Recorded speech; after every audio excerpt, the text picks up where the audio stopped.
Okay, we are live. I thought this was scheduled to start at 6:15. My apologies if it was actually scheduled to start at 6:10.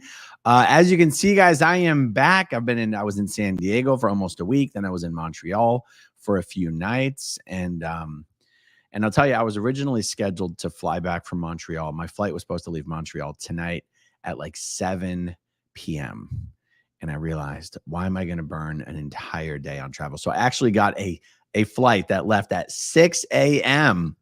specifically so that I would have enough time to come back, get settled, relax, and maybe get a few videos done. And I was so freaking tired from basically back-to-back 4-hour sleep nights that I haven't been able to prepare for the videos that I wanted to do. But I figured, it's been almost 3 weeks since we've done a Q&A video, and it is Sunday. It's sort of a relaxed, chill day. So let's just do a bit of a Q&A. And that'll be good enough for a Sunday. You know what I'm saying? So I do have Barb, the SPTV tattoo warrior in the back office, helping me star comments. So remember, guys, if you put comment or question in the beginning of your post, Barb will star it for me, and that'll make everything a whole lot easier. Let's say hi to some people. Hello, Louis Repetto. Good to see you, man. Thank you for joining us in the chat here. Welcome, channel member Chrissy Neverin Newton. Hello there. Susie Q, bonjour. Oh, are you saying hi to Jasmine? Jasmine says bonjour all. It was actually my second time in Montreal. Oh, a lot of people were asking me what was I doing in Montreal. I did explain it in one of the live streams that I did outside of the Montreal Org, but my younger brother, who's 19, he's going to college in Massachusetts, and he was finishing up, he's just finished up his first year. And my dad and my dad's wife was driving out to Massachusetts from Wisconsin to pick him up and bring him home for the summer. And I was going to meet them up in Massachusetts, and then we were going to drive to Montreal. So actually, I was going to meet them in Massachusetts, and then my dad said, hey, maybe you want to join us for a couple nights in Montreal. And I thought, oh, that's adorable. It must be like, just like a 30-minute drive or something. Because I was like, why, if you're just going to do a short hop over to Canada, I was like, oh, it must just be a really short drive. And so, no, it's like a 4.5, 5-hour drive from Massachusetts to Montreal. And I was going to be flying to Massachusetts from San Diego. Now, there's no direct flights to Boston from San Diego. So that would have been about an 8 or a 9-hour flight, including layover, to get to Boston. Then I would have had to rent a car, drive a couple hours to get to where he actually goes to school. And then I would have just been in that town for one night. And then I would have had to return that car and made a 5-hour drive to Montreal. And I said, you know what, guys? I think I'll meet you in Montreal. And there is actually really cheap direct flights from San Diego to Montreal and really cheap flights from Montreal to Tampa. So it was awesome. It was the second time I've been to Montreal. It is a gorgeous, gorgeous city. The weather was fantastic. Not quite as cold as I was hoping for. Some cold weather, you guys. It was not cold. I didn't pack a jacket, which I guess is like, because I didn't even pack a jacket, but I was hoping for it to be cold enough that I was going to be uncomfortable without a jacket. At no point was I uncomfortable without a jacket, but that's okay. That's okay. Maybe I'll go back. Well, no, it's only going to get warmer for now, right? I got to go back closer to winter. Maybe in the fall, Yeah, maybe in the fall. We'll see. Montreal's just gorgeous. The restaurants are amazing. The food is amazing. I don't remember the name of the areas of the city or even the streets actually. But it was by the water. There was like this big Ferris wheel, and it seemed like there was somewhat of a carnival going on, but it seemed like maybe that carnival was always there. There was a big cruise ship that was leaving port right as we were there. All very cool stuff. Super, super fun. All right, let's see.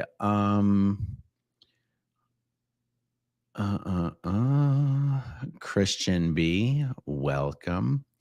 Jen Sissick, dibs on 15 minutes in. Barb, when Barb's not moderating, but helping me star comments, when she's on her phone is when it's more difficult for her. But when she's on the computer, it's much easier. And she is on the computer tonight. All right, let's see. Oh, Barb. I think you did that on purpose. Keela McDonald says, hello, everyone. Hello, Keela. Hello, Nancy Alley. Hello, Marisa Martin, PDX. Hello, Bev's playlist from Sisamipi. Love it. I actually said it right this time. Summer Savage. Hello. Ambers. Hello. And Sir Crepitus. Always good to see you in here, Sir Crepitus. Of course, one of my other amazing moderators, Marilyn Honig. Good to see you in here, Marilyn. Thank you for joining. Hello, Christina Lembo. Okay, let's see. Let's see what is all getting started. Oh, Susan MG. What did the lady in Montreal want? Inquiring minds. Actually, she just wants to share her story with me. And it was just a story that she doesn't necessarily want made public. So that was all that was going on there. And I'd actually been in contact with her before. That's how I knew she was going to be coming. I just had never met her before, so I didn't know that was her. But yeah, that's what that was. Thank you for asking. Eat more pizza now. Thank you so much. Gifted 5 channel memberships. Thank you. That is really very generous. Rachel says, question, were you shocked with the org in Montreal? So I was surprised, but not shocked. I'm going to keep saying this. It turns out Montreal is basically the Philadelphia of Canada. So the reason I wasn't shocked, people had sent me some photos or screenshots of what they thought the Montreal org was. And there was a part of me that thought they must have it wrong, that they must be in a new building. And Montreal is a big, big city. And it's a very busy city and it's expensive. And I was just shocked that there was another org as small and crappy as the Philly org in a big city. There's a lot of orgs that are as small and crappy as the Philly org. But those orgs don't tend to be in prime downtown locations. So the Albuquerque org, for example, is the tiniest piece of shit you've ever seen, but it's not in a prime downtown area. The Philly org is in as prime of a downtown area as you can possibly be, and it's a tiny, shitty, desolate org that doesn't make any money. And it turns out that's exactly what Montreal is. And similar to Philadelphia, Montreal has its own kind of sob story of relating to their ideal org building. The Montreal org back in 2007 bought a building for about $3.5 million. They've never been able to raise enough money to renovate it. And if the newspaper article that I read about it was current, it seemed like, well, the city was going to basically foreclose on the building for unpaid property taxes and put it up for auction. And it's not clear to me whether Scientology lost that building or not. I'm going to guess they didn't lose the building. I feel like management would have stepped in to prevent the outright loss of the building. But Philadelphia has the exact same situation. In sometime around 2007, 2008, the Philly org, which is downtown on Ray Street, bought a skyscraper called the Piano Building on like Chestnut Street. So on 13th and is it 13th or 15th and Chestnut? And in fact, that building that Philly bought was the first building acquisition that was done using borrowed money. Now, in this case, it wasn't Scientology that borrowed the money. It was a whole bunch of Scientology public that got together and put up collateral for a very large loan, over $1 million loan, and turned that money over to Scientology. That was 17 years ago. Imagine being those public Scientologists who took on debt to buy a building because it was David Miscavige's strategy, the command strategy of Scientology. Imagine if those public were told, we need this money right now, but 17 years from now, the org will still be in this same building. We will not have moved. Not only will we not have moved, we will not even have raised the money that we need to renovate the building. Not a single thing has ever been done with that new building that Scientology bought. And there was also a big problem with the city. They don't have property tax problems in Philly, well, for the Philly org, because I think they're claiming religious tax exemption on that building, even though it's vacant. but they were having problems with the city for just having an eyesore of a vacant skyscraper that's just getting more run down, graffiti everywhere, spray paint everywhere, boarded up windows, all that kind of stuff. So I guess this is a long answer to the question, were you shocked with the Montreal Org? I was surprised, but I wasn't shocked. Thank you for the question. Let's see. Anna says, you shared that in the Sea Org, you got constantly into fights with your captain. What was the reason? Was it backflash? Well, I think any fight in the Sea Org comes down to backflash. Because if all you said was, sir, yes, sir, and ran off and did whatever you were told, you'd never really get in trouble with your seniors. You might get yelled at, but you wouldn't get in trouble. And so, I mean, it really came down to me kind of defending my area. So in Scientology, there's a concept. I know it's not a Scientology word, but I feel like Scientology uses it in a particular way of getting bypassed doing your job. So bypassing your junior means you basically ignore them and you do their job for them as if they're not there. And it's a negative thing. Obviously, it's derogatory. It means that, you know, you're screwing up on the job. Now, well, there's something in L. Ron Hubbard's policy that basically says, you've heard a lot of us former Scientologists talking about the conditions, the ethics conditions, the conditions of existence. And you'll hear us talk about the lower conditions, which is what happens when you get in trouble: liability, treason, enemy, confusion, doubt, those conditions. And then there's the conditions above non-existence, which is danger, emergency, normal, affluence, and power.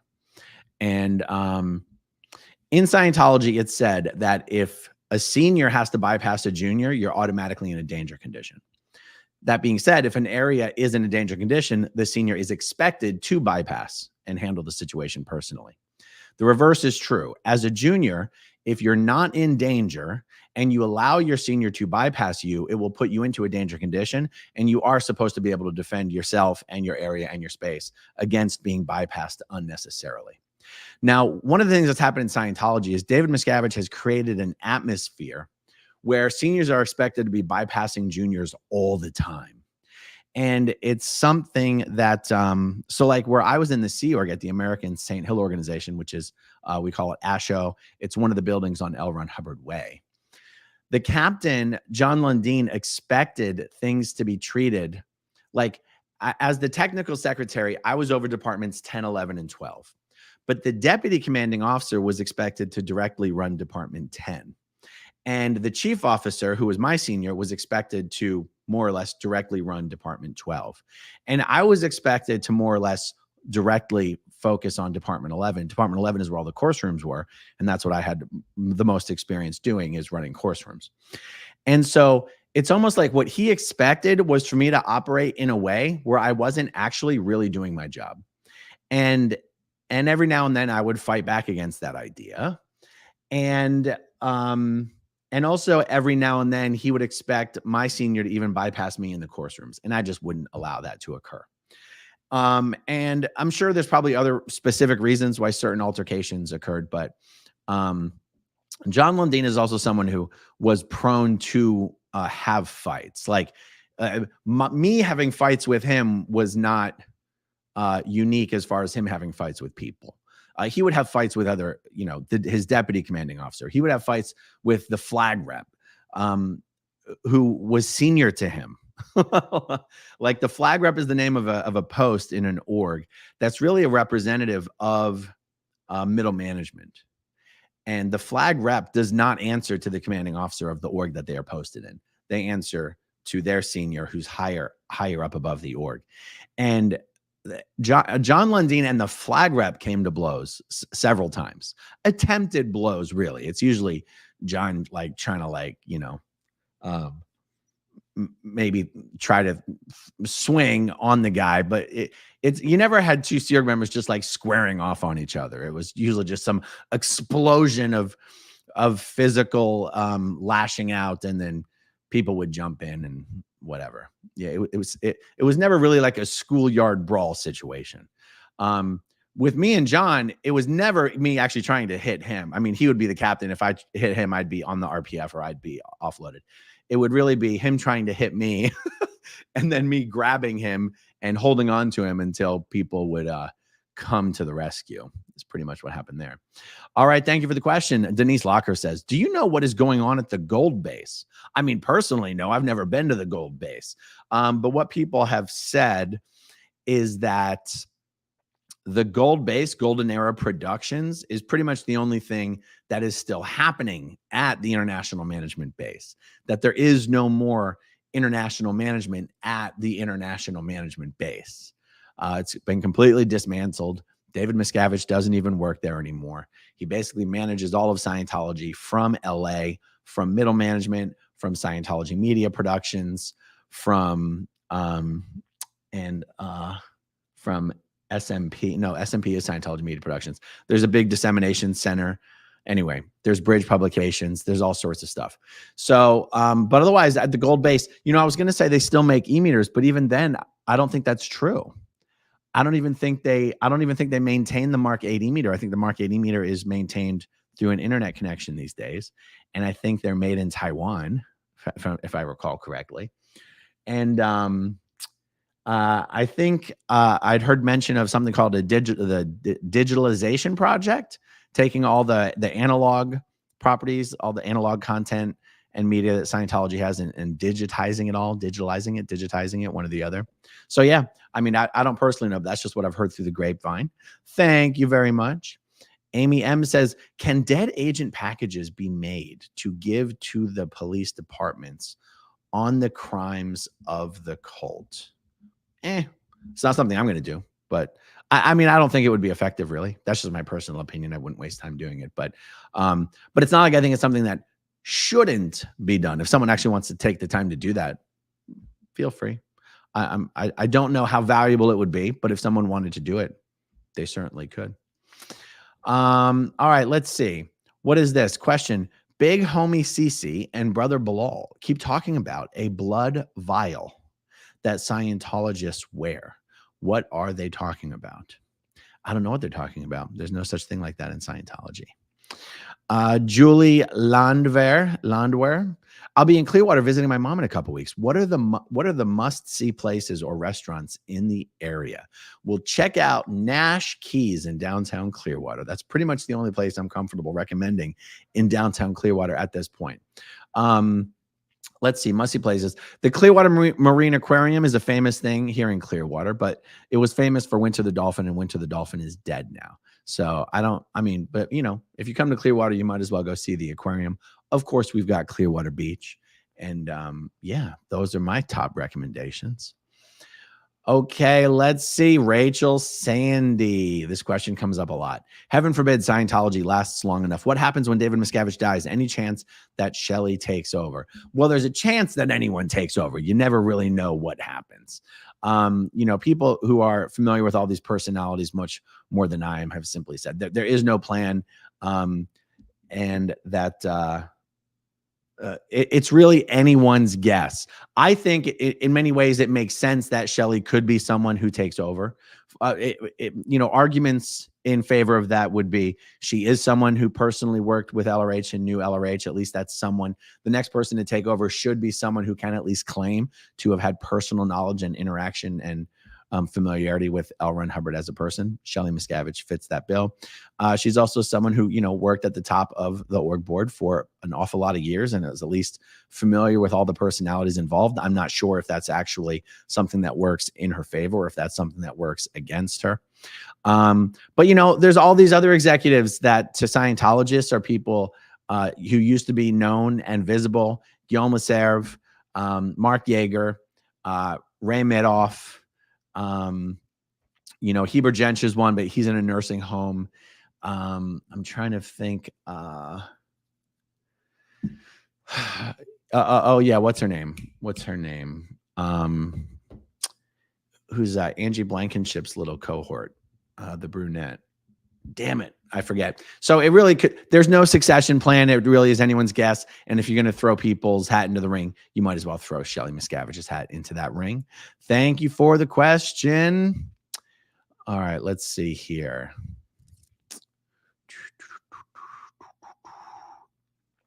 Okay, Shark Chick. What type of volunteer resources are you looking for the foundation? Excellent question. Well, I'll tell you what, I'm going to pull up a community post that I put up a few days ago, and I'll just kind of read this as a partial answer to your question.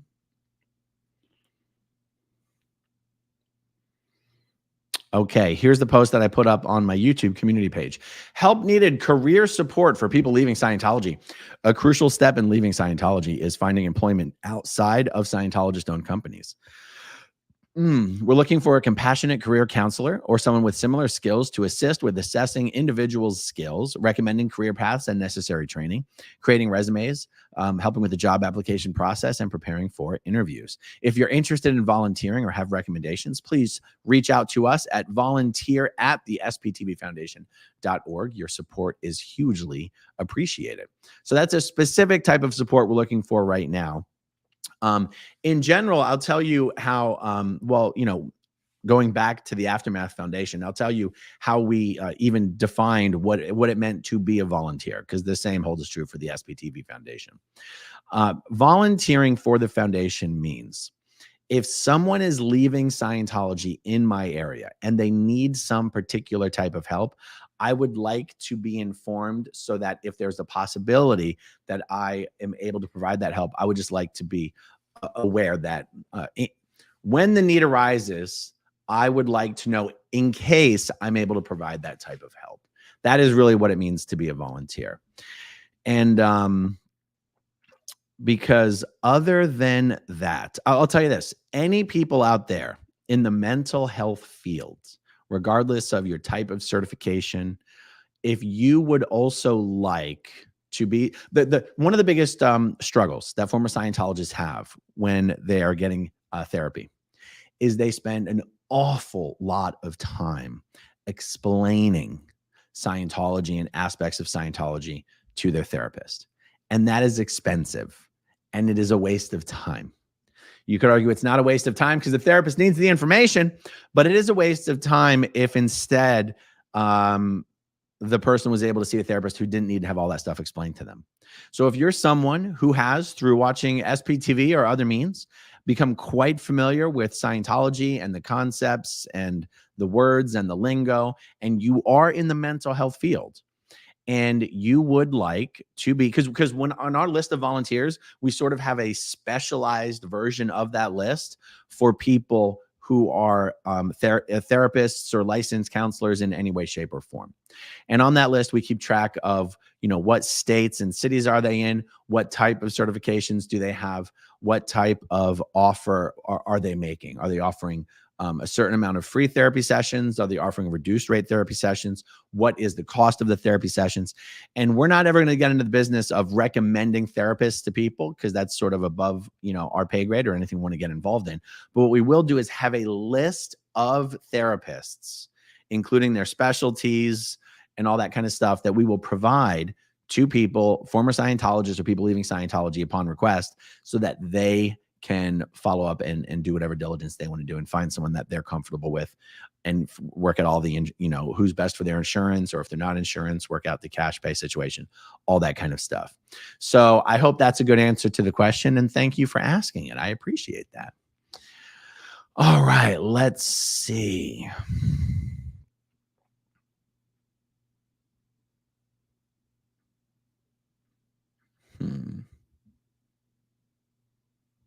Okay, America First One says, why do Scientologists deny the whole Xenu story? There's two answers to this question.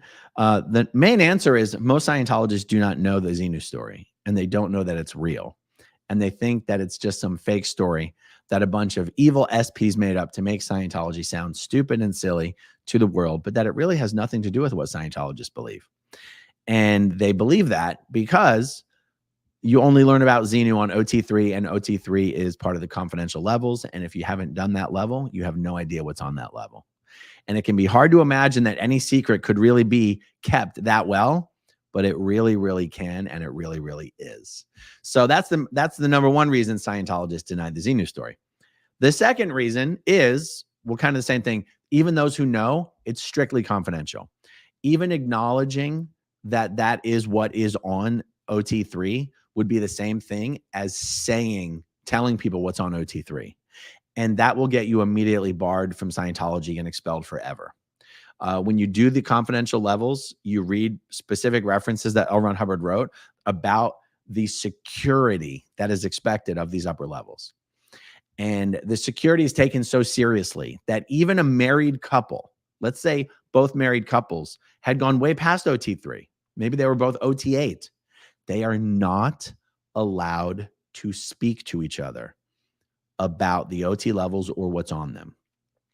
You are not allowed to have any conversation about the material of the OT levels outside of locked offices, in the locked confidential offices in whatever Scientology advanced org you might be in. And by the way, that term advanced org is a Scientology phrase for the particular type of organization that deals with the confidential OT levels. So even the org on L. Ron Hubbard Way called AOLA, or the Advanced Org of Los Angeles, it's called the Advanced Org because that building is the only building in Los Angeles where the OT levels are delivered. Even all the other buildings on L. Ron Hubbard Way, not an advanced org. They do not have any of the OT materials in those premises. And the security at the advanced org, AOLA, and all the other AOs around the world, which there's one here in Clearwater, there's one in East Grinstead, Sussex, England. There's one in Denmark. There's one in Sydney, Australia. And the Freelands ship is an advanced org. And I think I got them all. The security at these AOs is so strict. The security is so strict that the course packs that have the OT materials in them, they are plugged into, they have cords on them. They're electronically plugged into a security system on the shelves where the course packs are. And when you unplug the course pack, you have like 60 seconds or 90 seconds to get the course pack over to the table and plug the course pack into the table. And if you do not get it done in time, all the doors in the AO are magnetically locked doors. So if you don't get it plugged in time, all of the doors shut and lock, the internal doors and the exterior doors. And this sometimes someone will mess this up right before meal break. And the SEERG members are trying to go to either lunch or dinner. And some public up in the course room didn't plug their course pack back in time. And you have the SEERG members piling up inside the building in front of the org because those doors will not open back up until security is able to get back up there and verify everything and do some sort of a manual override. And that security was put in. Do you know how the original OT levels were stolen and made public? It was some former SEERG members. I think it was former SEERG members who'd already left Scientology. They put on Navy uniforms and they walked right into AOLA and they just demanded to be given copies of the materials and just said they were there on a mission from international management. And they just turned over the materials and they walked out and they ended up on the internet. So what's it's sort of funny to consider that they take the security of the materials that seriously, even though all the materials are already on the internet. But continuing to take the security that seriously is part of the ruse. It's part of what allows the lie to work. That no, that information on the internet about Xenu, they call that squirrel. They said that's squirrel information. They've altered it, and that's not what it is. How disappointed would you be as a Scientologist if you spent decades or your whole life hearing about the Xenu story in South Park and on the internet and being told that that was a lie? And then you get to OT3 and it turns out, what? OT3 is exactly what everyone in the world has already been told that it was. Then why do we keep the secret? It doesn't make a whole lot of sense. Thank you for the question. Keela McDonald, thank you so much for gifting 5 channel memberships. That is awesome of you. Thank you. I really appreciate it.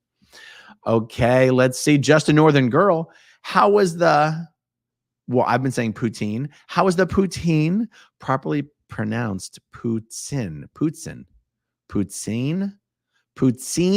It's got to be poutine, right? It was amazing. Now, the poutine that I had also had some roasted duck on it, but it was fantastic.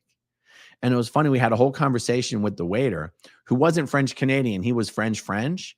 And we, cause my dad, I was there. So I was there with my brother, one of my brother's friends, and my dad and my stepmom. And none of the others had been to Montreal before. I'd been there one time before, but I hadn't had any poutine before. And we're trying to get the waiter to explain what it was before it was served, obviously. And I don't know if he was kidding or not, but he said, like, he knew it was like the potatoes, sort of the fried potatoes kind of, and the curds. And then he said, and it was a sauce. And he goes, but it's a secret sauce. And the French Canadians won't tell us real French people what's in the sauce. So he made it sound like it was like a national secret and that they wouldn't tell the Frenchies. And he seemed really serious about it too. Like, I wanted to laugh at it. It seems like a joke, but he's like, no, I don't know. They won't tell us. Pause for Andrea. Never say to a Canadian that you were hoping for colder weather. Yes, it's true. The people I did say that to were a little upset with me because, oh yes. And I met with NatCat180, who maybe she's in the chat. I haven't seen yet. And I met Linda and a couple other people who showed up, and we went out and we had a little bit of a good time. Okay. So yeah. Oh, and apparently the weather had been much colder, and just the week before had been much colder. Patty Elliott says, when did your dad leave Scientology? My dad was never in Scientology. So my mom and my dad were never married. That's why I have the two last names. Smith is my mom's name. Levin is my dad's name. I mean, I guess I could have the two last names even if they were married. But the reason I have the two last names is because they were not married. Otherwise, my name would have just been Aaron Levin. So, but it's Asmithlevin. So yeah, my dad was never in Scientology, and so I have a younger brother and I have a younger sister. So I have a younger brother who's 19 and I have a younger sister who's 15, and they've never had anything to do with Scientology. Thank you for that. Dennis the Menace says, damn it, I was in Montreal scaring Scientology all day. How did you like my bike? Aaron, Dennis the Menace. Hold on, let me check my text messages real quick.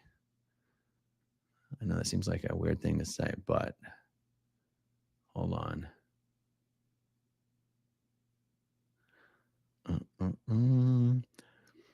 Because I wonder if you're talking about today or yesterday. When you said, how did you like my bike? I don't know what you mean. Dennis, I'm guessing you're talking about you were there today, because I don't remember anyone named Dennis showing up yesterday. I remember Paul. I remember Marisa. I don't remember Dennis. So, yeah, sorry about that. I don't know about the bike, Dennis. Yeah. Okay, Rabbit Flea for SPTV. Did L. Ron Hubbard really profess to be the Antichrist, and is that shared in Scientology? This is a very interesting thing.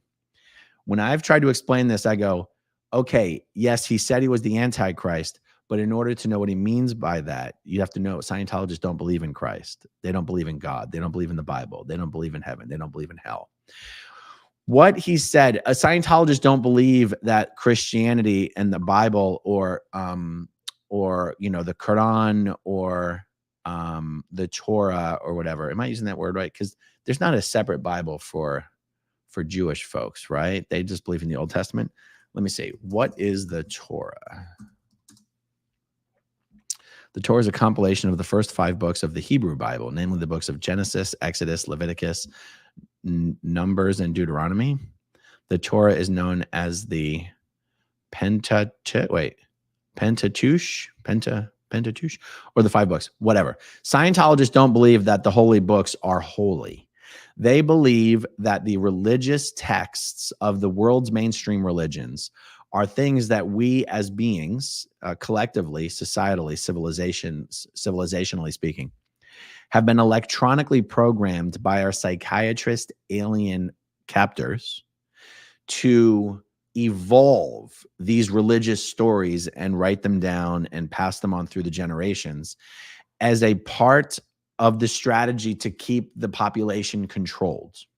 So L. Ron Hubbard says that the stories told in the Bible and the Quran and whatever other text we want to include in this, They're all false stories that have an agenda.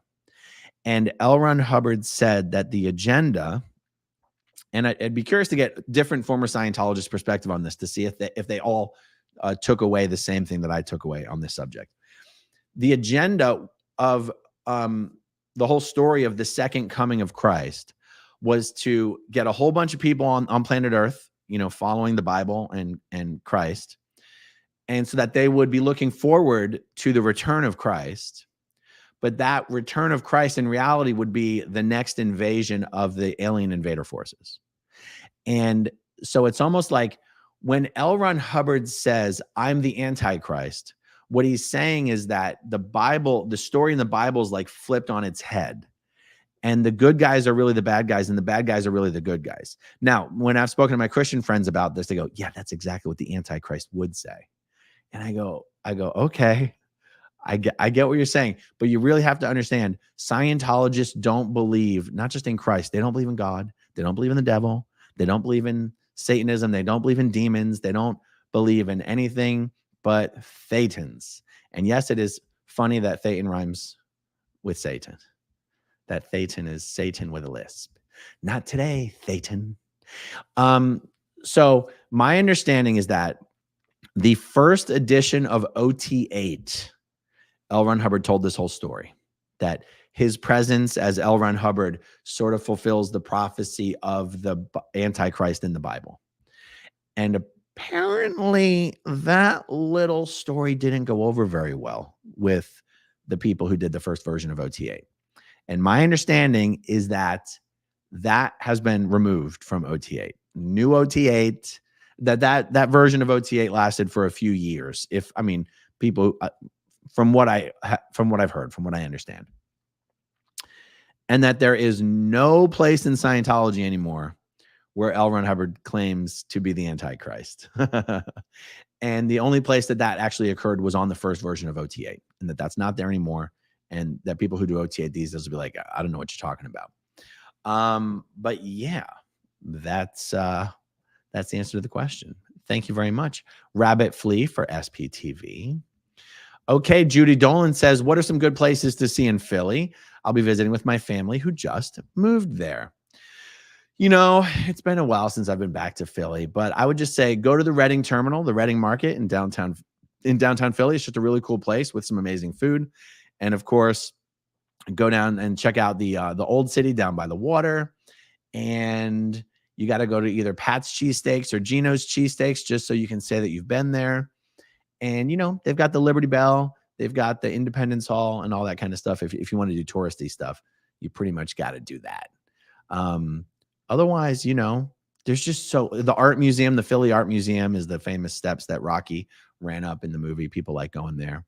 So yeah, it's a very historic city. Lots of fun stuff to do in Philly.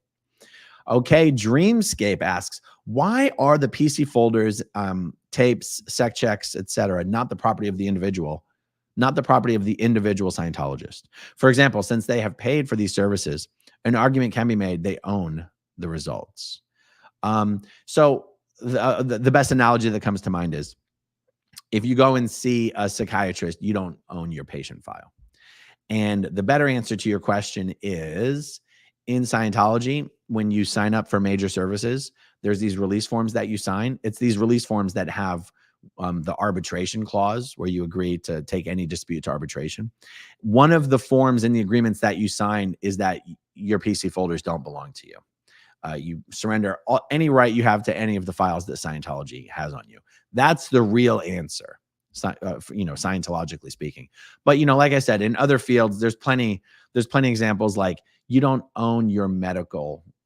Like, if you go to a doctor, that doctor keeps the records on you, and that doctor has to maintain those records.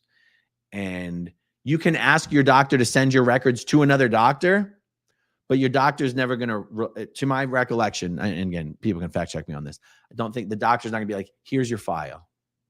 You can't just say, give me my file. You can't have it anymore. Thank you for the question, Dreamscape. I appreciate it.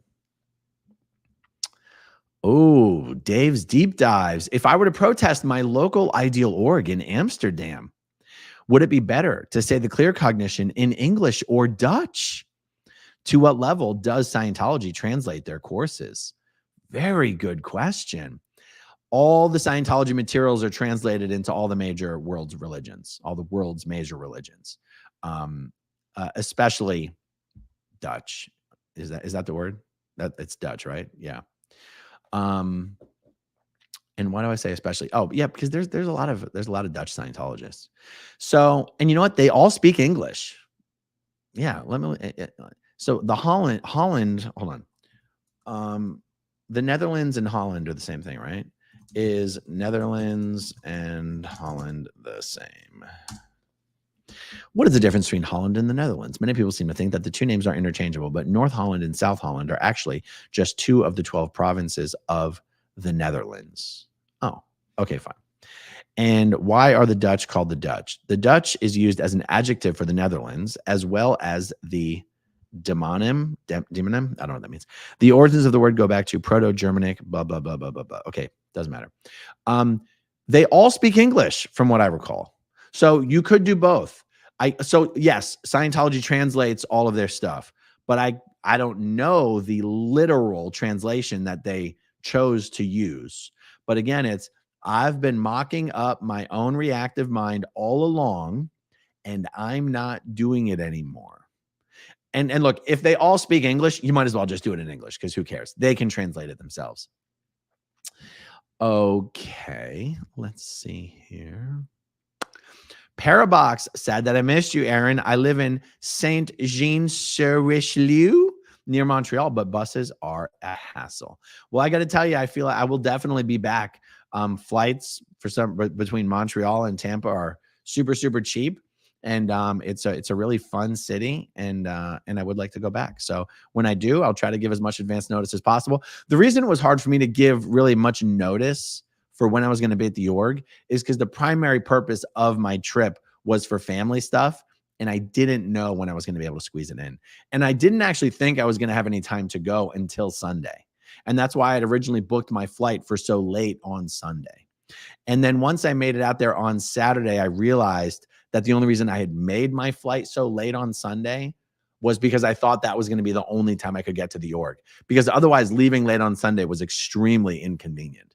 But when I go back next time, it will not be for family reasons. So I'll be able to give a little more notice and be a little more structured. Okay, Venus Blue Jeans. Do you plan on doing OSA file videos? I've already done a ton of OSA file videos, and you better believe I'll be doing a whole ton more. So stay tuned for that. Okay, comment, would like to see you interview Eric Rader, ex-Scientologist in Los Angeles. His channel is BS Incinerator. I thought his channel was just Eric Rader. But yeah, I have been going back and forth. Actually, it's been a little while since we have gone back and forth, but we were talking about doing an interview, and we will eventually get to it. Thank you so much. Question, why suddenly those colorful shirts? I had gotten all those shirts back for the Danny Masterson trial. And I just, they're just hanging up, and I never wear them. And I just wanted to mix it up a little bit. Actually, I'll tell you what, one of the things that made me go, maybe I should mix up some colors. YouTube has a very, very specific metric that they track, that they seem to care a lot about. And it's how many people are still watching your video after the first 30 seconds. They actually track this. What percentage of your audience is still watching the video after the first 30 seconds? And my understanding is if you have a high 30-second retention rate, that's one of the indicators they use to decide whether the algorithm is going to push out notifications to an increasingly larger group of people. And one of the reasons, well, actually the only reason I sometimes go live on my videos without doing the AA run intro is because I know there's a certain percentage of my audience that is really sick of seeing the intro. Now, I love the intro. I'm never going to get rid of it. But I know there's a certain percentage of my audience that sees the intro and either fast forwards right through it, or maybe they're a little annoyed and they click off. And so I'm like, okay, if I go live with no intro, does that increase the 30-second retention rate? Or if I go live and I'm wearing a pink shirt, does that increase the 30-second retention rate? And anyway, so I've just got all these colors. I've got like pink and purple and green and dark blue and light blue. And, you know, I've got them, so I might as well wear them every now and then. Thank you for the question. All right, let's see. Okay. So this is Cascade. Do you think David Miscavige's best friend, Tom Cruise, has lost respect from other notable actors and actresses because of his on-set behavior or cult involvement and behaviors? Cascade, thank you for the question. My personal opinion is that I believe, oops. Oh yeah, there it is. I'm going to take it off. Okay. I have two different opinions on this.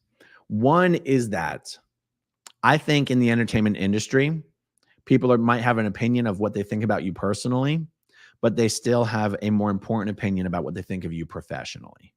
And I think most people would respect Tom as a successful member of the entertainment industry and would respect him professionally, even if they don't respect him personally. That's just my take on it. So when you say, has he lost respect from other notable actors and actresses? The guy continues to perform at the box office. And to a certain extent, that is what the movie industry is about. I also believe that in private, one-on-one, he's capable of being very charismatic and we'll even say normal. You know, Tom Cruise became crazy Tom Cruise in 2004 and 5. Before then, you never heard anything about Tom Cruise being a weirdo wackadoodle. And then he became Tom Cruise, the super Scientologist and best friend of little Captain Davy of the fake space Navy. Publicly, he's kind of chilled out on that publicly.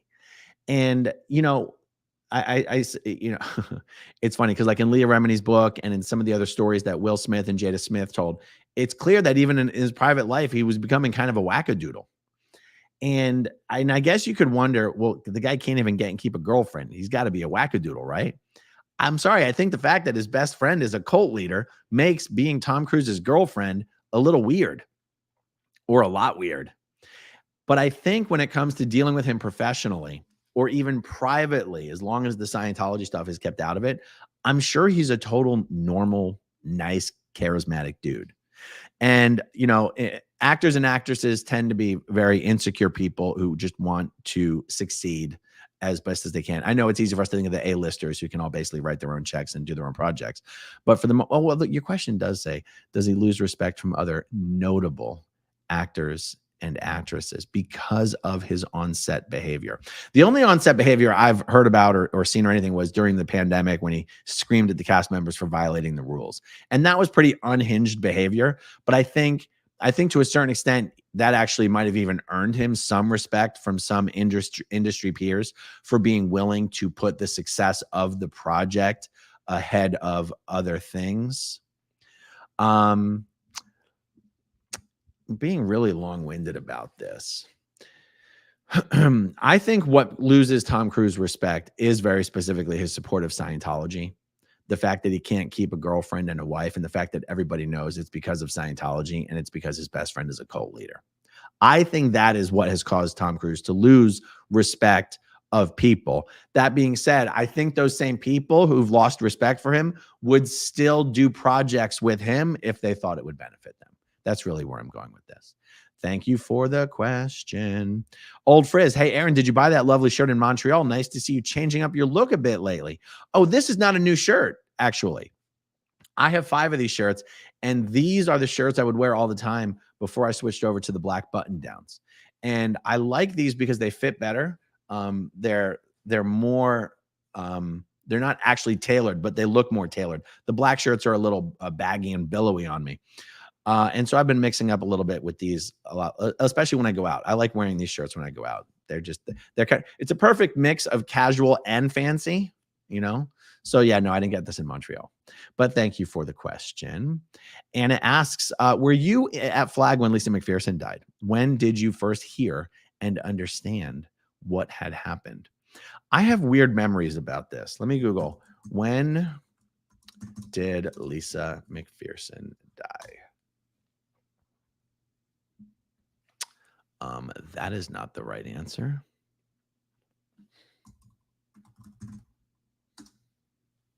$1995. See, this is wild because I was still at Flag in 1995, and I do not remember a damn thing about this.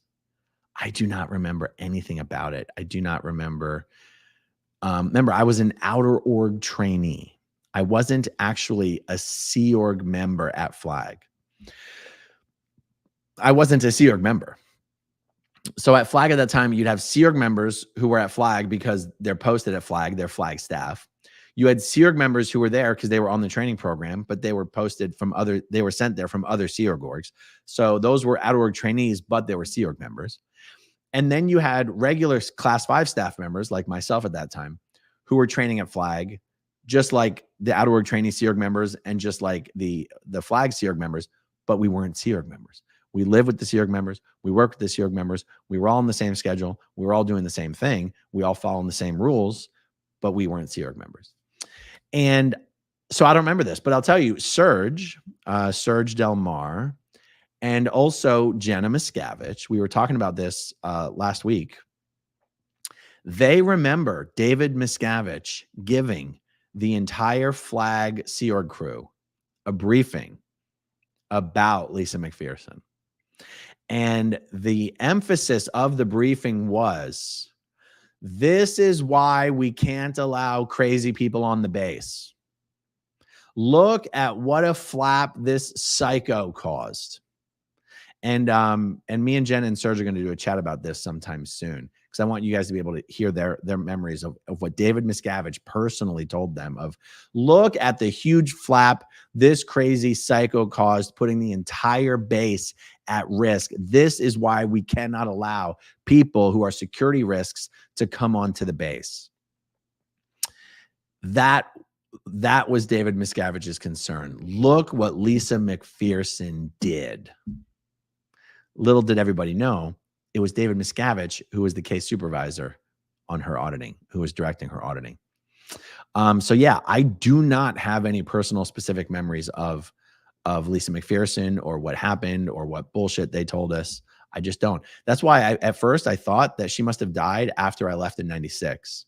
Because I left in 96 and then I went back to Flag in 98. And I was like, oh, she must have died sometime in between. No, she died in December 96. And I didn't, December 95. And I didn't leave until May 96. God, that would have been a huge, huge deal. And that's how compartmentalized they keep some things. It's incredible. All right, let's see here. Sir Tedrick Walker, will protests continue at La Poubelle restaurant? I have no idea. I actually thought they were still protesting there. If they've actually stopped, I'm not aware of that. I saw a video recently with a whole bunch of people there, but it might have been a video compilation of previous videos, so I'm not sure. Yeah, I don't know, Sir Tedrick. I don't know. Oh, hell no. So when are you coming to Austin? I've said, my hopes would be that there would be some podcast in Austin that I am going to Austin for.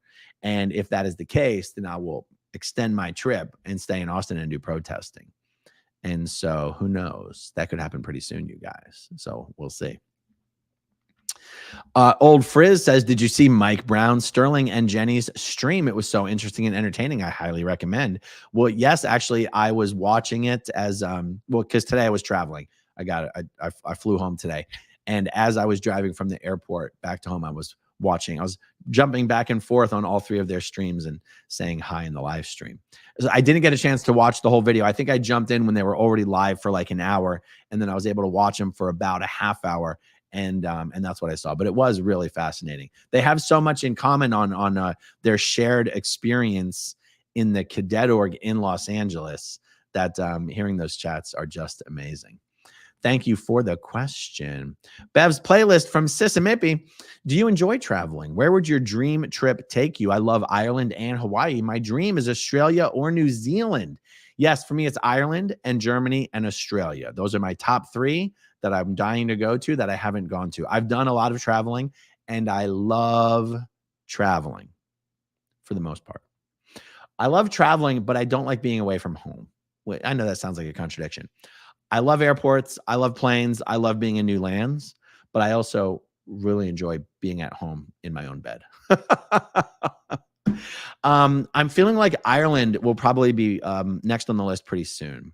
And Brisbane, Australia is somewhere I've specifically wanted to go. My youngest daughter is named Brisbane, specifically because I have a lot of affection for the city of Brisbane. And yeah, and I want to go to Munich mainly because one of my bestest friends in my early Scientology my little child Scientology career was Daniel Presta from München, Deutschland. And I believe Daniel is still in the Sea Org. I believe he's still in the Office of Special Affairs International. But, if there's one guy who I just really, really, really hope leaves Scientology someday, it's Daniel Presta. And so he got me really wanting to go to Munich. I mean, guys, this was back in 1995, 1996. We were roommates at Flag. And Daniel was a kid from Germany. His mom was German. His dad was Italian. He's got a brother named Rene. And he was in love with Elvis Presley. I mean, he Elvis Presley and James Dean. Oh my God, Daniel Presta thought he had the hair. He would slick his hair back, and he had the t-shirt, and he would roll up his sleeves on his t-shirt with the cigarettes, and he had a big belt buckle, and he would do like his Elvis dance. Oh, it was so funny. And then by the time I joined the Sea Org in Los Angeles in 2002, he was already in the Sea Org in Los Angeles. And we would run into each other at events, and we weren't really allowed to fraternize that much because he was in a much senior level org, but we would fraternize a little bit. And he had a wife. I think his wife was Swedish, and I think she was in the gold office. So it was the local office of Golden Era Productions. And since she knew I was like Daniel was the best man at my wedding. See, I forget these things in the Sea Org. Daniel was the best man at my wedding in the Sea Org. I don't even remember how I was able to let him know I wanted him to be the best man, because I'm not allowed to go over to the OSA Int offices, and Daniel never came over to LRH Way. But yeah, he was the best man. And because his wife and I probably never spoke 2 words to each other, but because she knew I was Daniel's good friend, every time she saw me, she'd be like, again, his wife was in a much higher senior org to me, not allowed to fraternize, but she would be like, hey.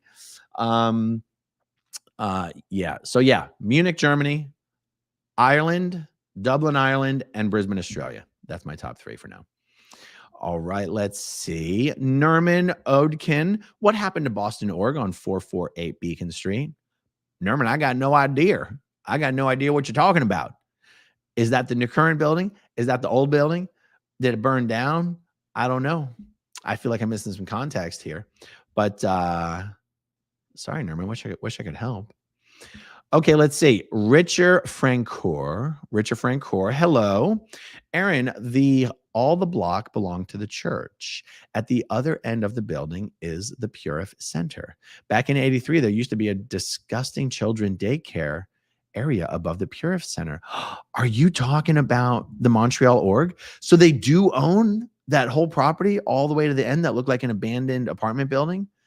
Oh, I can see how that could be a sauna back there. Oh, wow.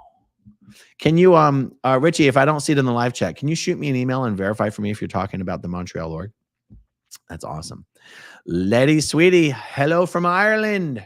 Hello, Letty. Yes, if I go to Ireland, we'll definitely be doing a meetup. Yeah. Greetings from Sweden. Hello, Magnus Gustafsson. I would love to go to Sweden. Okay, Kate D says, Scientology Montreal is downtown for publicity. They give Scientology by independent self-help groups. Wait. Montreal is downtown for publicity. They give Scientology by independent self-help groups. That's how they rope people in. Oh. It takes time before they even know they are doing Scientology. And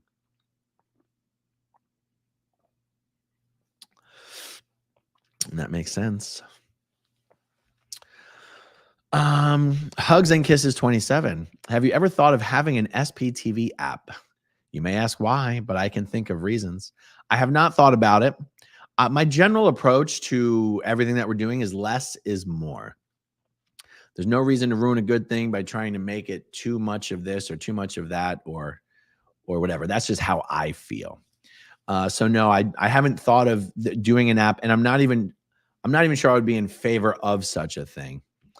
In my opinion, what I've observed is that seemingly well-meaning people will start something, whether it's a Discord server or a Reddit group or whatever, that's intended to somehow help SPTV. And then it ends up going in the complete opposite direction. And I think SPTV is good just being what it is. It doesn't need to have things put on top of it. It doesn't need to have ancillary things right here. I mean, as of right now, the one thing that has been created that I think is genuinely helpful is the website sptv.space. That will show you, it's got a list of all the channels, and it will show you who's live at any given time. And I think that's actually a very helpful thing. But otherwise, I think all of these add-on things, I don't think they're very helpful, to be honest. Thank you very much. Nolene says, did you know the Dublin org rents out its big meeting room for functions? Do you think they count those people as traffic? Because up to 200 people are there regularly for Irish dancing competitions. It does not surprise me at all that they rent out that big meeting room for functions. I don't think they count those people on their main org statistics like bodies in the shop, for example. I couldn't swear that they don't, but if I had to guess, I would guess that they don't. I would guess that they do have some other statistic related to the activity that you're describing, whether it's number of functions rented or number of people brought in for those functions, separate from the bodies in the shop stat, or just the revenue from renting out that space. But I'll tell you what, if anyone in Ireland knows for sure, whether they're counting people that come to those functions in their actual Scientology stats, please let me know. That would be super fascinating. You can message me at growingupinscientology@gmail.com. Thank you very much. Stefan Johansson, Stockholm, Sweden here. Welcome, Stefan.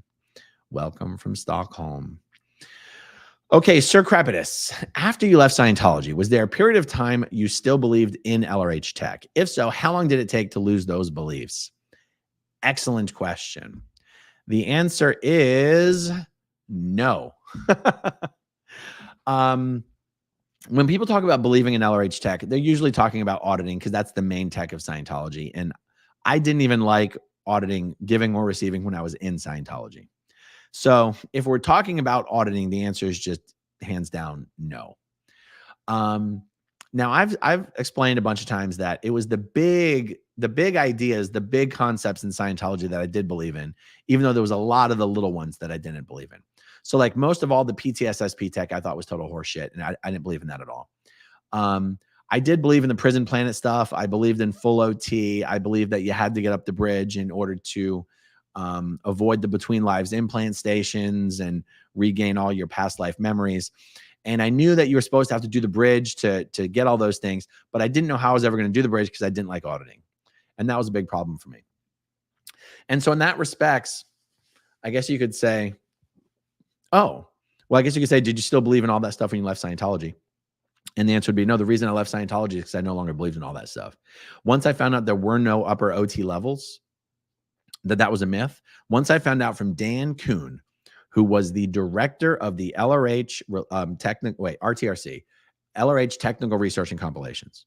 Dan Kuhn was the director of the LRH Technical Research and Compilations Unit in the office of the Senior CS International.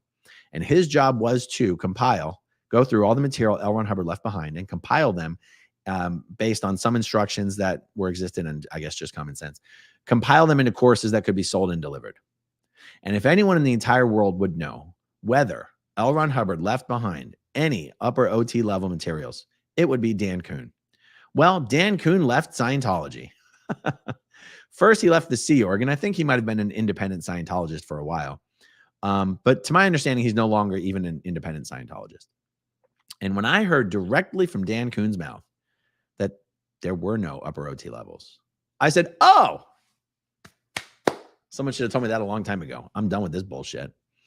And anything else that someone might say I still believe in, to me, is just common sense stuff that I don't even think Scientology deserves the credit for, right?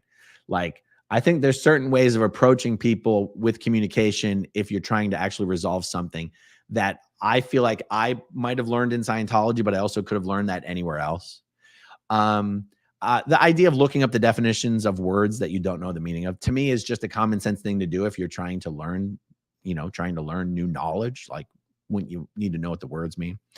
But I'll give you an example. Like in Scientology, if you're looking up a word in a dictionary, you're supposed to look up not just the meaning of the word of the way it's being used in the context, but you're supposed to look up every definition, and you're supposed to look up the derivation, and then you're supposed to look up the idioms, and then you're supposed to look up the words, any words in the definitions that you don't understand. I don't bother with all that bullshit. I just want to know what the word means, and that's it. So that's an example of where, like, I'm taking something away from it that I thought was helpful, but I'm not taking it away because it's Scientology. And I'm not a religious person. I'm not like I'm not like militantly atheist. I guess I go the stuff that Ricky Gervais says about religion, just I agree with him. Yeah. So let's see what else can I say on this? So yeah, I mean, I don't believe in past lives. I mean, I don't but yeah, I just don't. That's the answer. Kiara Zona. Do you think David Miscavige is kept up to date on all the protests, or could he care less? Oh, I think he cares very, very much. I think he cares a whole hell of a lot. And yeah. But as far as him being updated, I don't think, well, it is my belief that the orders that have come down from David Miscavige is to figure out how to get all of the protesters arrested and get them restraining orders and injunctions. I believe those are the orders. I don't think he's like, hey, I need to get a report every day on how many protesters were out there and who was out there and what locations were they at. I don't necessarily think he's getting daily reports on that. But I think it is a very big deal, especially since these protests are moving out nationwide and worldwide. There was a fantastic video that even though I might not pull it up right now, I at least want to give it a shout out. Oh yeah, Windy City Thetan Watch in Chicago sent me a fantastic video. I'm looking at his email right now. And tomorrow, I meant to do a video about this today, but I'm going to do it tomorrow when I'm well rested and have the time. He sent me a video clip of one of the booksellers. He was handing out Dianetics movie leaflets, but I just consider them all booksellers. And Windy City was just following the guy around, just like Streets and Jessica and Chris and Hellcat and Cam had started doing so many months ago out on Hollywood Boulevard.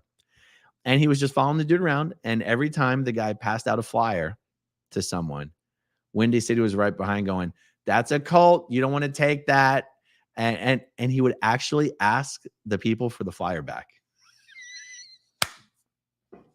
First of all, Windy City, I hope you're saving those flyers, because when you save up a whole bunch, please send me some. Actually, no, you don't even have to, because I have found out where the locals farmer markets are that Scientology's been sending its booksellers and on the weekends. And I'm going to go visit them myself. And I'm going to try to get my own collection of real Scientology promo pieces so that I can then go outside of the Tampa org or go outside of the Bel Air mission, and I can actually hand out the flyers and ask people if they want to join a cult. And then I'm going to send my statistics in at the end of the week to the org so that they can count my promo pieces. Anyone, hey, I'm happy to recruit for the cult as long as it's full disclosure, okay? We are a cult. We will teach you how to disconnect from your friends and family members. Tom Cruise will be teaching courses Tuesdays and Thursdays from 3:45 to 6.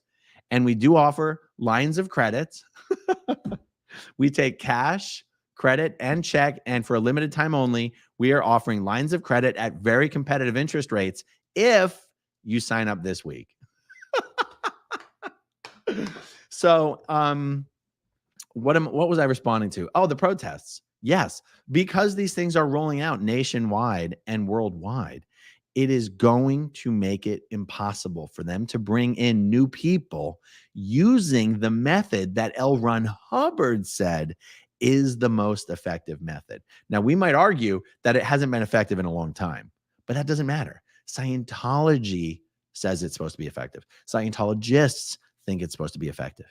So if we can make it impossible for them to do that, it is a big, big deal. And that is why Miscavige could very much care less.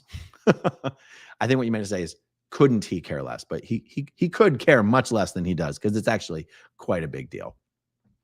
Thank you for that. Bizzle's mom says, question, any information on the Detroit org? The Detroit org is very much like Philly in that it is an unbelievably small failing org, except, oh, I'm going to go blank on this. I can't remember if they already have their new building or not. They do. They do have their new building, but did it get open? Did it get grand open? Let me search this real quick. Scientology Detroit. Oh yeah, they got their new big building.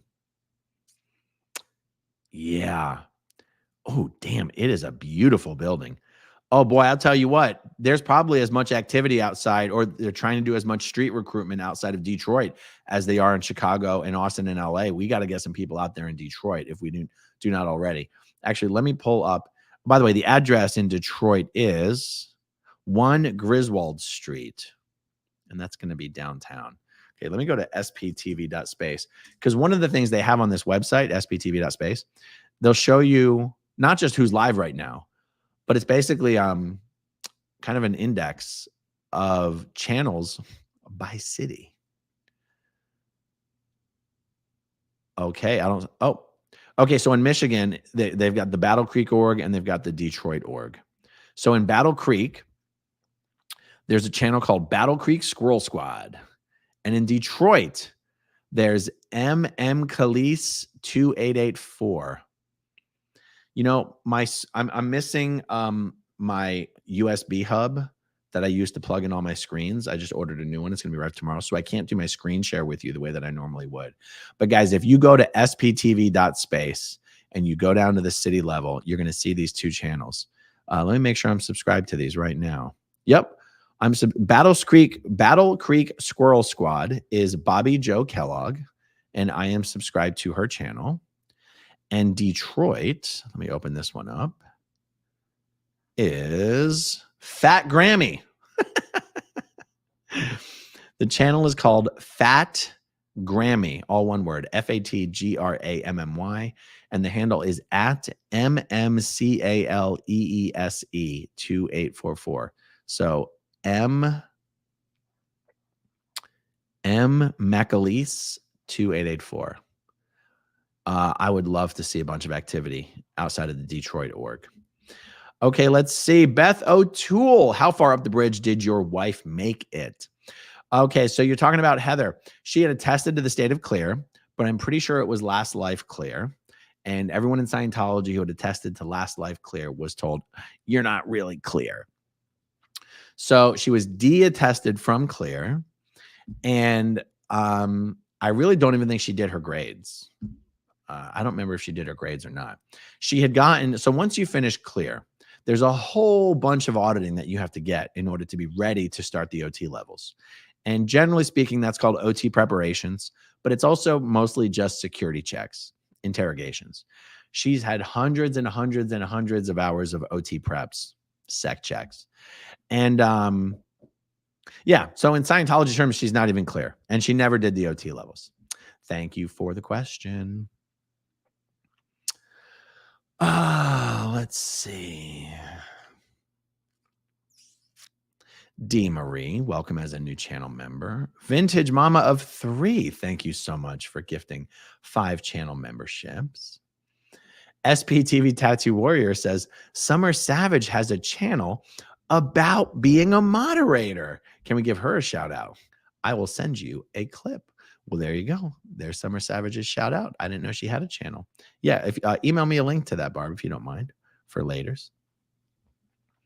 All right, let's see. Viv Ross question. Have you any concern of the protests dying down and also not getting new growing viewers? Oh, I don't know that I would agree the protests are dying down. There's more protest channels than ever. And when you say no new growing viewers, I'm not sure what you mean. There's always new growing viewers. That's something you really see more on the back end of YouTube than on the front end. You know, I don't know how you guys would see metrics of viewers. You guys might see certain videos getting less views and then other videos getting more views. But one of the things that YouTube shows you on the back end is they actually show you a graph every day of how many people watched of your channel for the very first time and how many people were returning viewers. And these graphs, these are two lines on the same graph. And it's always interesting to see if you get a video that gets a ton of views, whether that get a ton of views because your viewer, a lot of people who already watch your stuff watched it, or whether a ton of new people watched it for the first time. And usually if you're getting a high percentage of your viewership is people watching for the first time, that's also when you're going to see an unusually steep growth in the your subscriber numbers. So I haven't looked. I guess I'm not sure I agree. I'm not sure I agree with the premise that the protests are dying down and also that people aren't getting new viewers. Now you've got so many channels. We don't even all have the same audience. Like someone on YouTube could be served up a video from Windy City Thetan Watch, and that could be the first Scientology, view that view, the first Scientology content that viewer ever sees. So I guess my answer would indicate that no, I don't have any concern about the protests dying down. I guess I'm not sure if you're asking if I have concern that they're dying down or that they will die down. And even if they did die down, it's not something that would concern me. There's always going to be people who want to do it. There's going to be people who do it and want to stop. And this whole thing isn't about any 1 people or any 5 people or any 10 people. It's going to be, and it's not only a limited time. Like this is going to be something that never stops. This is going to be something that is constantly growing and changing and evolving until Scientology loses this tax exemption and shuts down its organizations. There's no reason for it to ever stop. And so even if there's people who just decide it's no longer for them or they're not interested in it anymore, I wouldn't even consider that a bad thing. I would just consider that a natural part of the process. So thank you for the question. I appreciate it. Okay, let's see.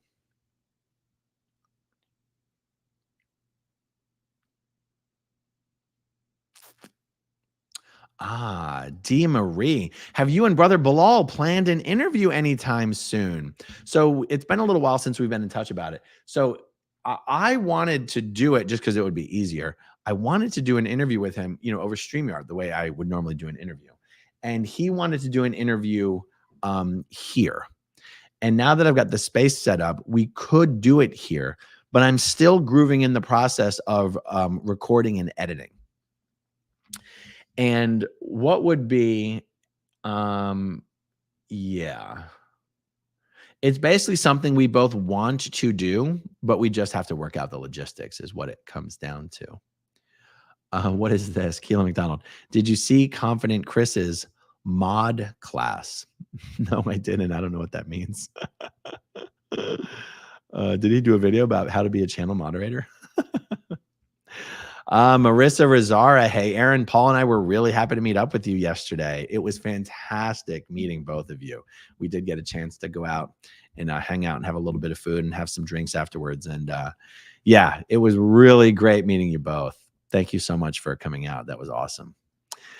All right, let's see. Oh my goodness. I didn't actually mean to do more than an hour. We've already gone for almost an hour and a half. Oh my goodness. All right, let's see here.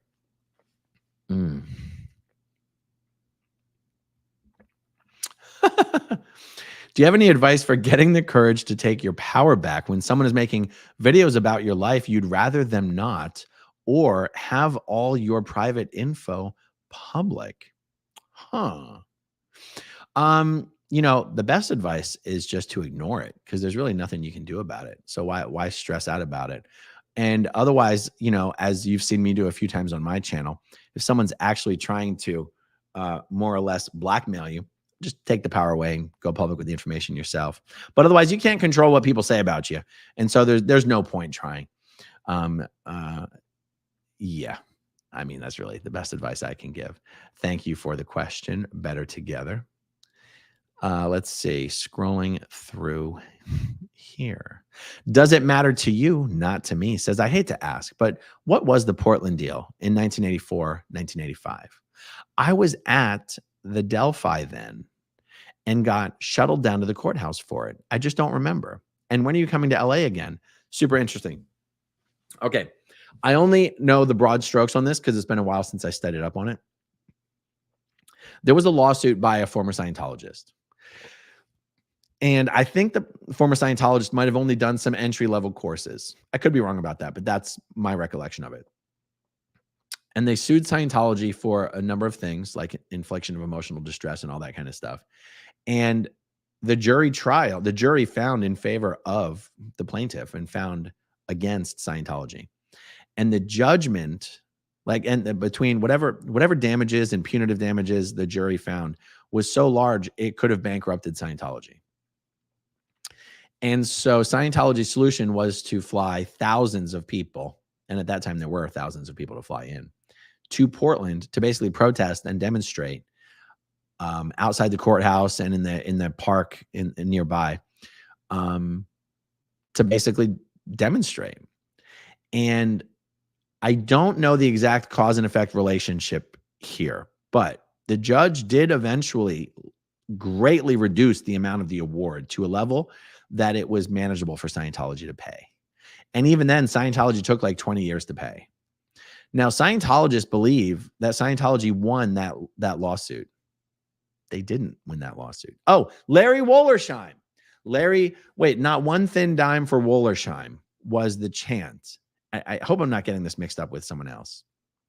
But I think the Portland case was Larry Wollersheim. And so, yes, people were bussed down there for the protest. And that's what you remember. And that's what I remember about what you remember. Thank you for that. Oh, Sir Crepidus says, yeah, protesters have been at La Poubelle nearly every night. Excellent. Oh, Eugene Francoeur, Aaron, my son and I went to see you today. Oh, you guys were out there today. Well, I'm glad that you guys went, but I'm sorry that I wasn't there to be there with you. Everyone who was there yesterday, I let them know that I wasn't going to be going back today and that I changed my flight from 7 p.m. to 6 a.m. But I didn't really have any way to announce it to everyone who might be coming. So, I'm sad I didn't get to see you guys. But look, next time I'm coming, you will know for sure. Let's see.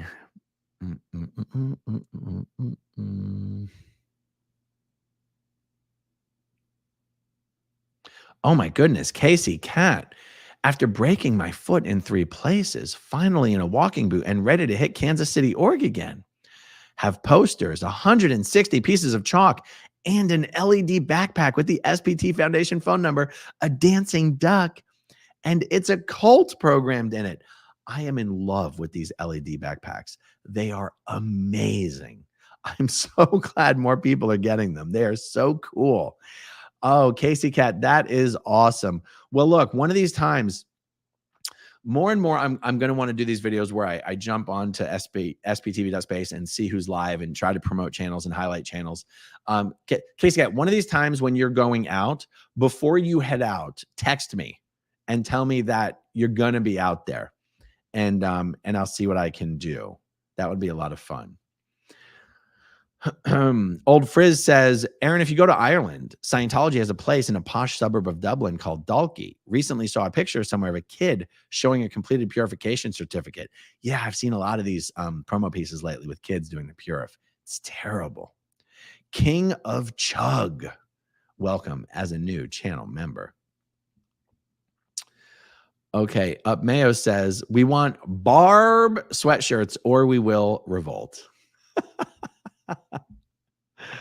Okay, I am going to ask Heather to put together a Barb t-shirt. Okay, let me text her right now because I'll forget. Hold on. I'm going to be like, note for later.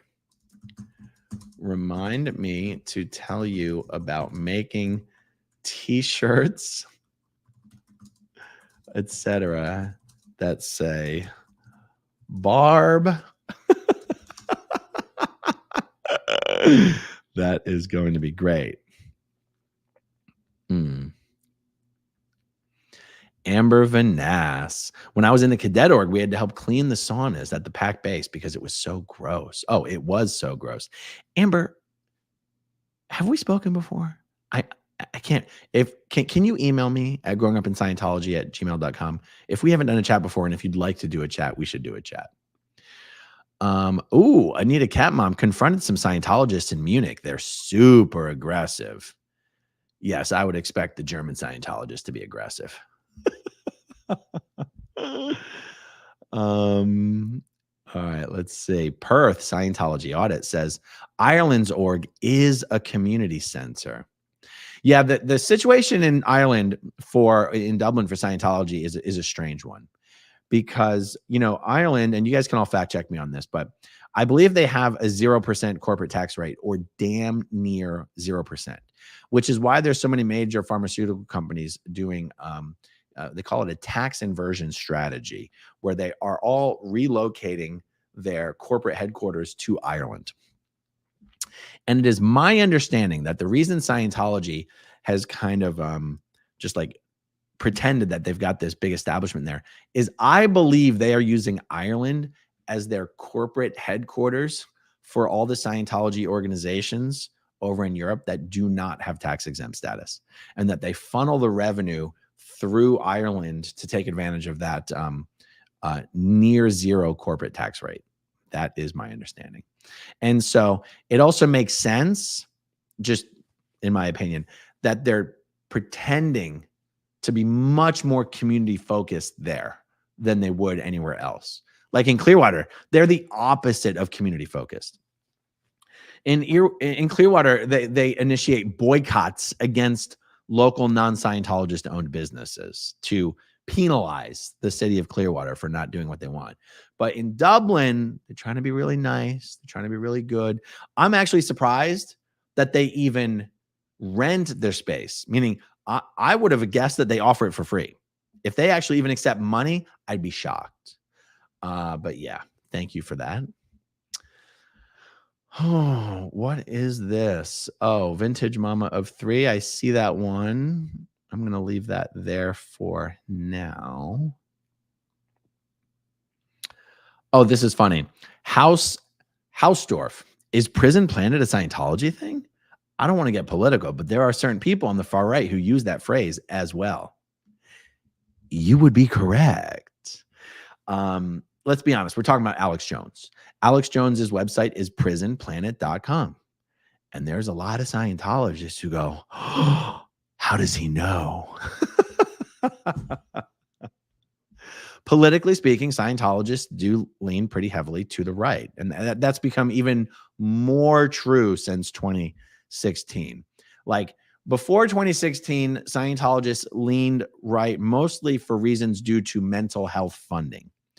Politically speaking, left-leaning Democrats support a lot of medical health and mental, like what am I talking about? More funding for what's the word that I'm looking for? Just funding for free medical, not free medical.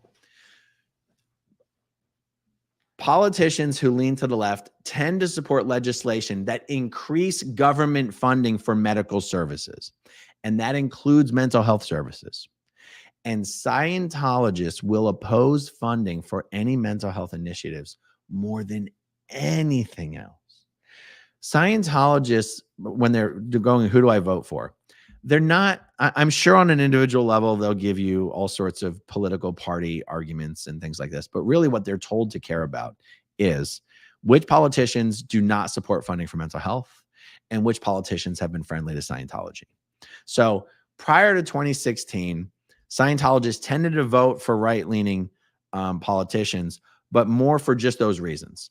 And since 2016, it's gotten a little more aggressive, a little more militant in their views. And I'm honestly not sure that I totally know how to explain it well. But I will say, since you're just talking about the prison planet thing, it is not lost on Scientologists that Alex Jones's website is prisonplanet.com. That's all I'm saying. That's all I can say. There's nothing more to say. Selfless Self is in the chat. Hey, good to see you. Thanks for all you do. Loving the recent content, on point and on message AF, especially taking up Serge's line of argument more. Support all that. Thank you so much, Selfless Self. Good to see you. Uh-oh. Oh no, Nora says, you don't want to spend an hour clearing a word? Where's the fun in that? Yeah, when Scientologists go to study, I mean, sometimes they'll just spend 3, 4, 5 hours just in the dictionary, clearing up words, in the definitions of words, Talk about a course supervisor's nightmare. But yeah, well, that's what happens. Perth Scientology audit says, do staff hide or play things down a bit from little Davey because they're scared he's going to go mental on them? Most staff never interact with David Miscavige, but when from personal experience, when on L. Ron Hubbard Way, Miscavige's agents would tell the most senior executives that Miscavige was planning on coming by, but they would never be very specific as to when. All hell would break loose. Study time was canceled. Exercise time was canceled. Org awards were canceled. Everyone had to white glove every premises, not just the public areas, but the private spaces and the offices. Everything had to be immaculate and spotless just because His Holiness little Captain Davy was coming. They would make sure when he was coming, when they had a better idea of when he would be coming, they would stuff the course rooms with fake students so that Miscavige wouldn't hit the roof when he saw that half or more of the seats in the course rooms were empty. Basically, everyone would put on a show for Miscavige.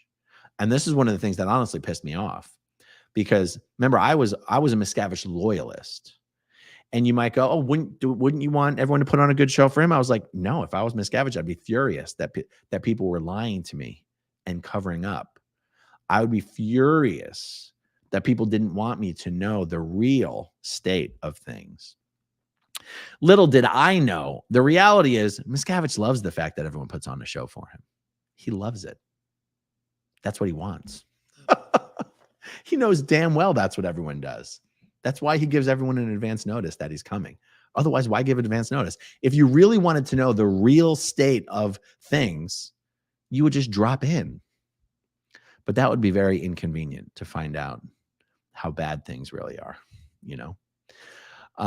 Okay, let's see. Ooh, Poe on the go. Good to see you in here, Poe.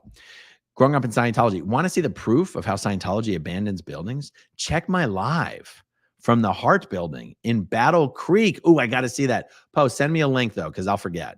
Send me a link to it, because I would like to see what the Battle Creek building looks like live. That would be awesome. All right, let's see. Lethanda Grauklinger. How is protesting in Montreal compared to protesting in Clearwater in Los Angeles? When visiting Germany, please visit Hamburg, too. Nice org to protest here. Oh, you're in Hamburg.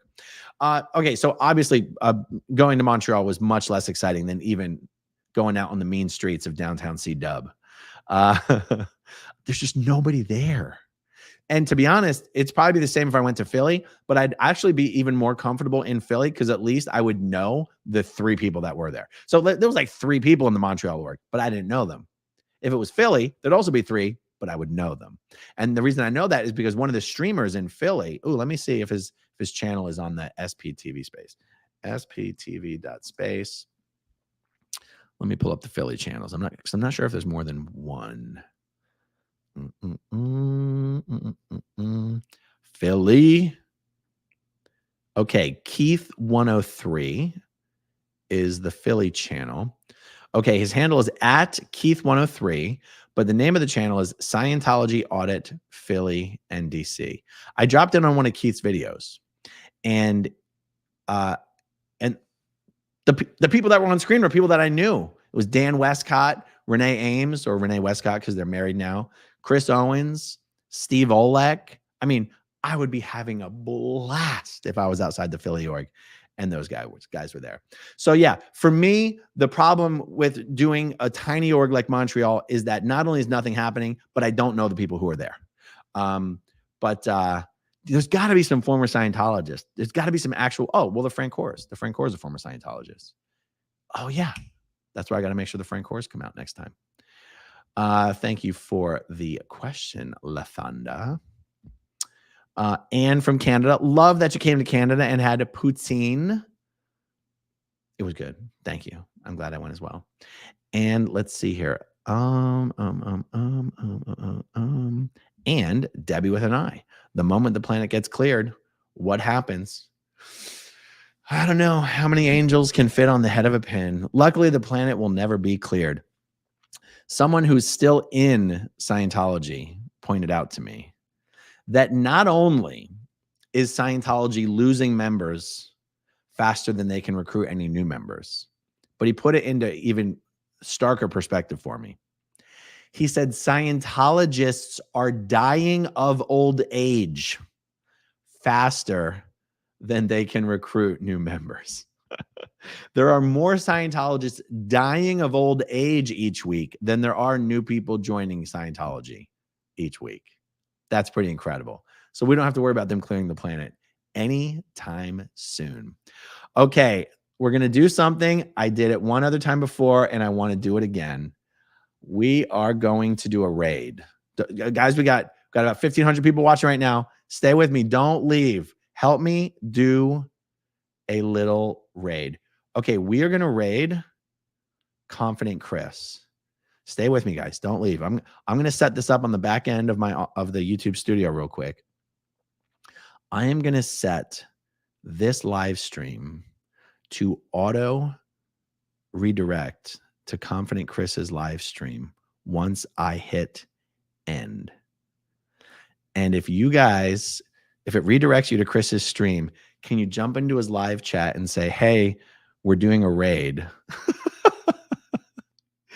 We're doing a raid. I just this real quick.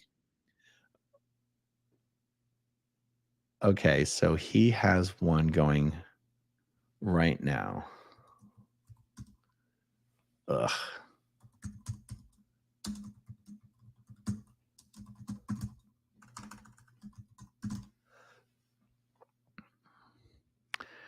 Oh, okay. He doesn't have redirect privileges activated on his channel. Okay. Anyway, if you guys are with me right now, I'm going to end the stream. Jump over to Confident Chris, who's live right now. Jump into his live chat and say, hey, we're doing a raid. Aaron sent us, and just say hi to him. All right, guys, this has been a blast. Thank you for hanging out with me this evening. Thank you, as always, to everyone who watches until the very end, and I'll talk to you soon. Okay, if you want to see my rock and roll songs, click right on this guitar.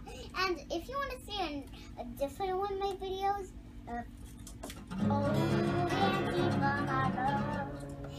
then you could click right inside here. If you have subscribed or not, subscribe right here. Bye.